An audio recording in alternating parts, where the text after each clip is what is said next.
Thyroid cancer ബാധിച്ച് ഹോസ്പിറ്റലിൽ വരുന്ന രോഗികളുടെ എണ്ണം ആക്ച്വലി അനുദിനം വർദ്ധിച്ചുകൊണ്ടിരിക്കുകയാണ്. ഇത് ഒരു ആക്ച്വൽ ഇൻക്രീസ് ആണോ നമുക്കറിയില്ല.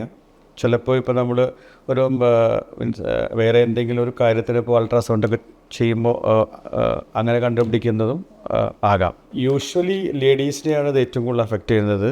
ഒരു 15-20 വയസ്സിനും മുകളിലാണ് ആക്ച്വലി സാധാരണഗതിയിലുണ്ടാകുന്നത്. പക്ഷേ ഏത് ഏജ് ഗ്രൂപ്പിലുള്ള ആൾക്കാർക്കും ഇത് അസുഖം വരാം. ഒരു ആശ്വാസകരമായ കാര്യം എന്ന് പറയുന്നത് ബാക്കിയുള്ള ക്യാൻസറിനെ വെച്ച് നോക്കുമ്പോൾ നോർമലി കാണുന്ന തൈറോയ്ഡ് ക്യാൻസർ, അതായത് പാപ്പിലറി കാർസിനോമ, അതുമൂലം ഒരു മരണം സംഭവിക്കാനുള്ള റിസ്ക്കൊക്കെ ഭയങ്കര അപൂർവമാണ്. പിന്നെ നമ്മൾ നേരത്തെ തന്നെ കണ്ടുപിടിച്ച് കഴിഞ്ഞാൽ 100% നമുക്ക് മാറ്റാൻ പറ്റുന്നൊരു അസുഖം കൂടിയാണ്. എന്തുകൊണ്ടാണ് അത് ഇത്രയും നമ്പർ അധികമായി വരണത് നമുക്ക് അങ്ങനെ ഒരു പ്രത്യേക റീസണൊന്നും നമുക്ക് കണ്ടുപിടിക്കാൻ പറ്റിയിട്ടില്ല.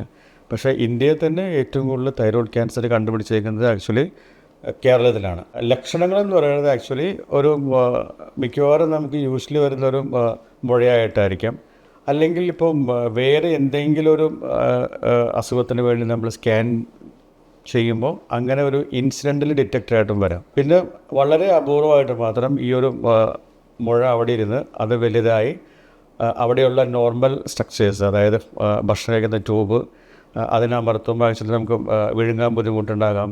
പിന്നെ ശബ്ദത്തിൻ്റെ ഞരമ്പ് ഇൻവോൾവ് ആകുമ്പോൾ ആക്ച്വലി ശബ്ദത്തിൻ്റെ വ്യത്യാസം ഉണ്ടാകാം. പിന്നെ ശ്വാസത്തിൻ്റെ തടസ്സം, ഇങ്ങനെയൊക്കെ ഉണ്ടാകാം. പക്ഷേ ഇതൊക്കെ ആക്ച്വലി വളരെ അപൂർവമായിട്ട് വരുന്നതാണ്. എങ്ങനെ കണ്ടുപിടിക്കാമെന്ന് വെച്ചാൽ നമുക്ക് ഈസി ആയിട്ട് നമുക്ക് ചെയ്യാൻ പറ്റാവുന്ന ഒരു അൾട്രാസൗണ്ട് സ്കാനാണ്. അൾട്രാസൗണ്ട് സ്കാൻ എടുക്കുമ്പോൾ നമുക്ക് അതിലറിയാൻ പറ്റും എന്തെങ്കിലും ഒരു അബ്നോർമലായിട്ടുള്ളൊരു മുഴയുണ്ടോ എന്ന് നോക്കണം. അപ്പോൾ അങ്ങനെ ഉണ്ടെന്നുണ്ടെങ്കിൽ അടുത്ത സ്റ്റെപ്പ് എന്ന് പറയുന്നത് ഒരു നീഡിൽ ടെസ്റ്റാണ്. അത് FNAC ടെസ്റ്റ്. FNACയിൽ അസുഖമുണ്ട് അല്ലെങ്കിൽ അസുഖം സംശയമാണ് എന്നുണ്ടെന്നുണ്ടെങ്കിൽ അടുത്ത സ്റ്റെപ്പ് എന്ന് പറഞ്ഞത് ഓപ്പറേഷനാണ്.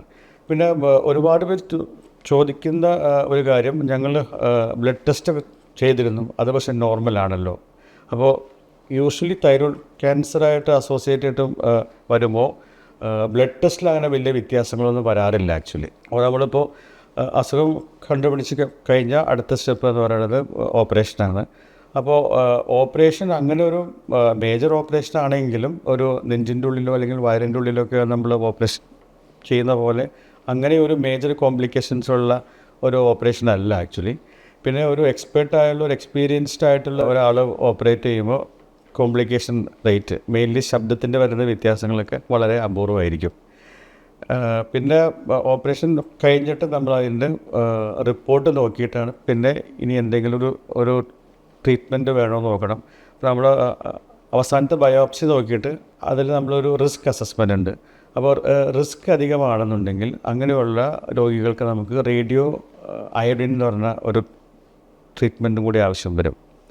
പിന്നെ അത് കഴിഞ്ഞിട്ട് ഒരു ഏകദേശം ഒരു 5 വർഷത്തോളം നമുക്ക് എല്ലാ ഒരു 6 മാസത്തുമ്പോൾ ഒരു റെഗുലറായിട്ടുള്ള ബ്ലഡ് ടെസ്റ്റുകളും അൾട്രാസൗണ്ട് സ്കാനുകളും വേണം.